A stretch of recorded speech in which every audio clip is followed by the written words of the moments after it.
Over 10 tons of garlic in 3 days. Buckets of garlic sauces, drums of spaghetti, miles of garlic bread, washed down by countless gallons of beer and even garlic-flavoured wine.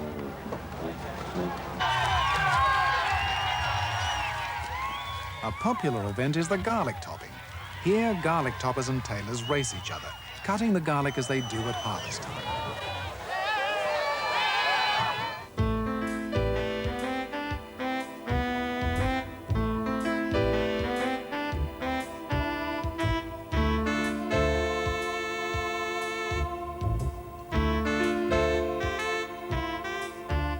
This is the Christian Dior winter collection. Beautiful women in beautiful clothes. But Christian Dior forbade his models to eat garlic due to the smell it leaves on the clothes.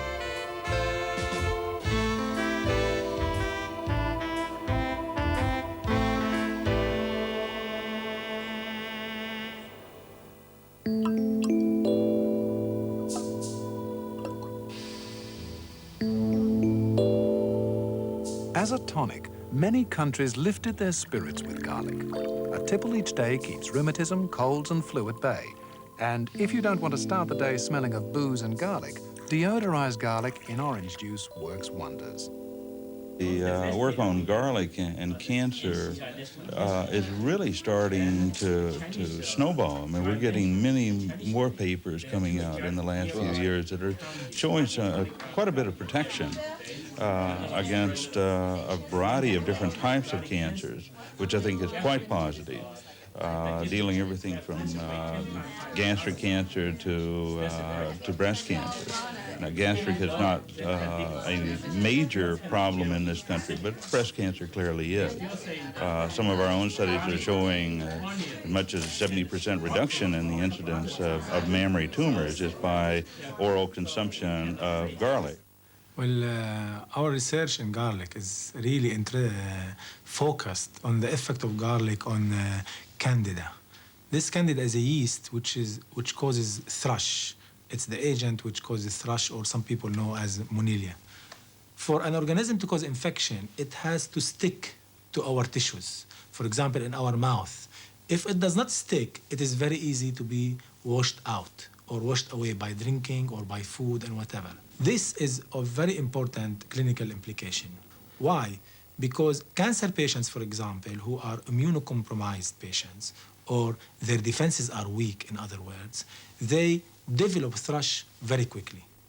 So if we give them garlic on a routine basis, or maybe daily basis, we will be able to stop the development of thrush.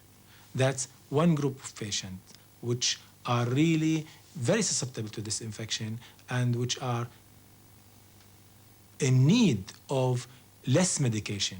So using garlic is a way of avoiding the use of other antifungal agents which have toxic effects.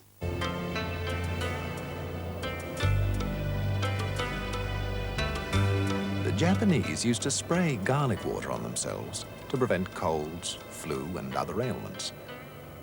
But with the coming of deodorized garlic, the cold garlic shower, not surprisingly, lost its appeal. Here in Hiroshima, garlic is chopped, soaked in water and sealed in vats for 2 years. The resulting soup is strained and bottled, while the leftover fibre keeps all the garlicky smell. This is trucked as fast as possible, as if it were toxic waste, up to the mountains to be quickly buried.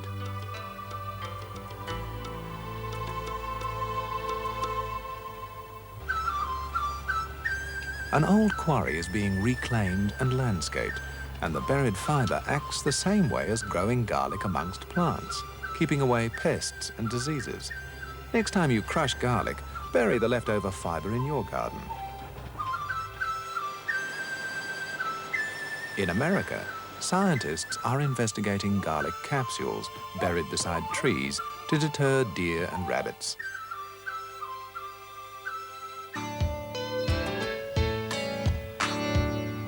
Here in California, we see the logical answer to the enormous acceptance that garlic now enjoys.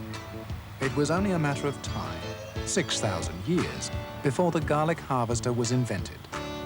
Computers distinguish between stones and mud-encrusted garlic, and the few that escape the computers are hand-sorted.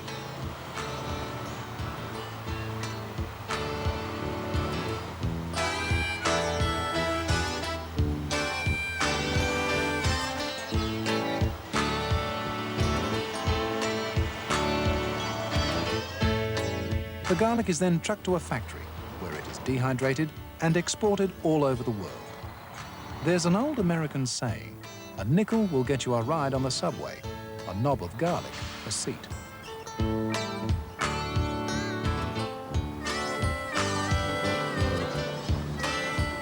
Whatever its uses, cut or bruised garlic smells. That's why the garlic factory is wisely situated downwind from the town.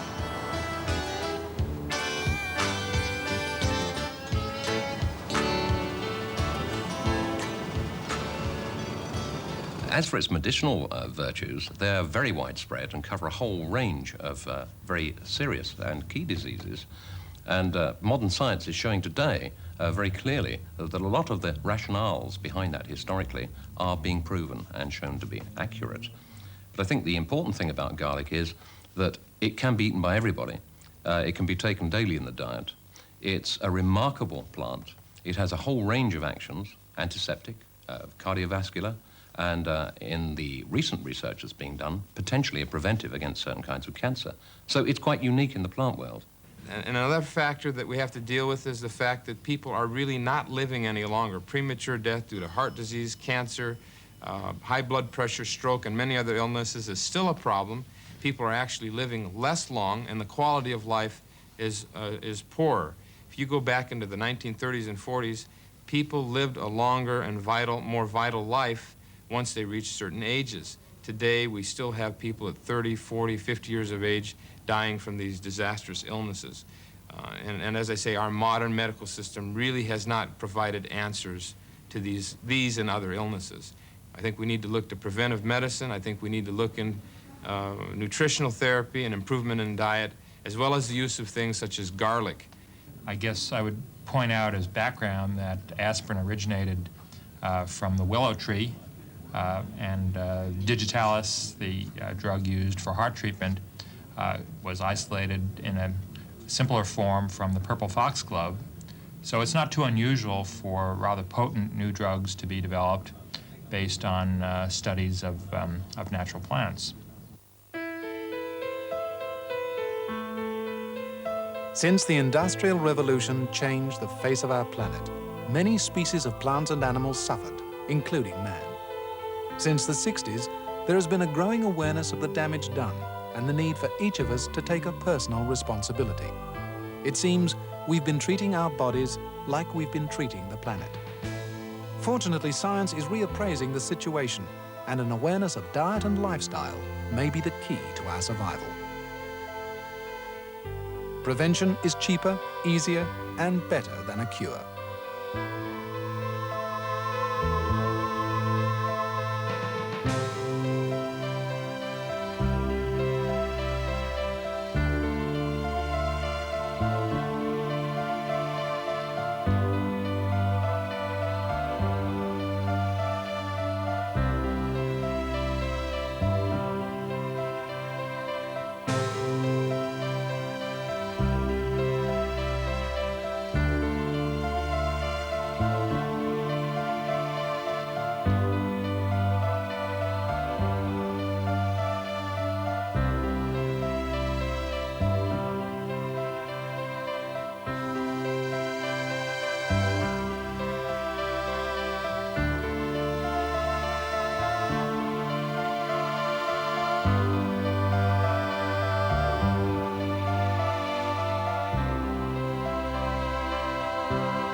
For the first time on British television, 3 major films from Bertrand Tavernier. An enigmatic search. A personal testimony of war. Mais aujourd'hui, vous ne trouvez pas un peu ridicule d'avoir risqué votre vie pour 100 mètres de barrage? Non. A turbulent story of family love. Kind of love affair, you know, like yours and Mummy's? Can it last forever? Do you still want... Starting with These Foolish Things, Good Friday at 10 on 2. There's Western adventure in half an hour when 2 women need rescuing from the Indians in the charge at Feather River.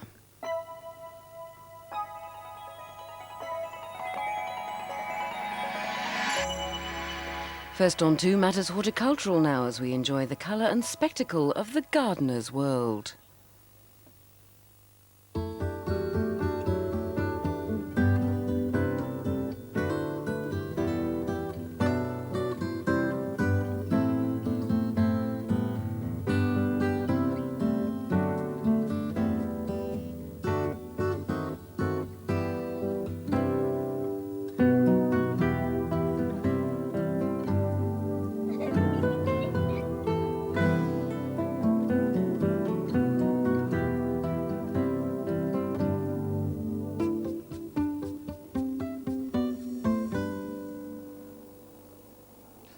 I love this little woodland garden, particularly in the spring, but you've got to bear in mind that while there's plenty of light there at the moment, as soon as the leaves come on the trees, it'll be a pretty shady place. So you've got to be very careful about what you plant. The thing to do is to find out as much as you can about the plants and give them the sort of conditions that nature would provide, and then you can't go far wrong. But of course, the thing that nature doesn't have to think about, and the gardener does, is putting the plants together so that they please the eye and form part of an attractive overall design. That's not easy, I can tell you, and I've made a few mistakes myself. So today we're joined by top garden designer John Brooks, who will be sharing some of his ideas on planting a cottage garden. And I'm also talking to an expert plantsman who has some interesting and different ways of using clematis. Liz Rigby will be sifting through some of the gardening books currently on offer, and stand by to find out who won our Name the Iris competition and a free trip to the Abbey Vale Garden Festival. But first of all, we must spend some time enjoying the plants. And at this time of the year, that often means getting down on your hands and knees. But just look at this, Hackettia epipactis. Now, if you were to describe that plant, you'd say it's got green and yellow flowers, which doesn't sound very interesting at all. But to me, that's got all the freshness and the vigour of spring. I think it's great. That one likes a bit of shade and a moist, retentive soil, so it's going to do extremely well here. Just like this one. Now, this is an Omphalodes, and Omphalodes is really quite a common plant with blue forget-me-not flowers.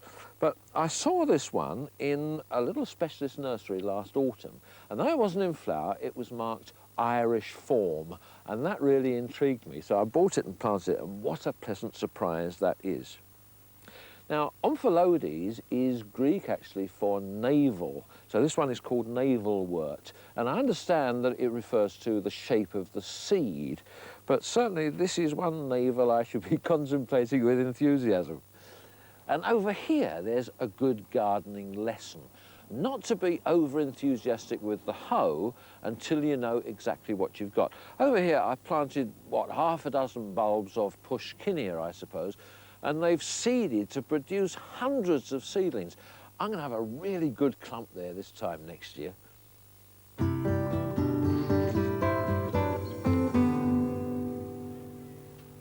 Today sees the start of Floriade 92, a true floral extravaganza in Holland.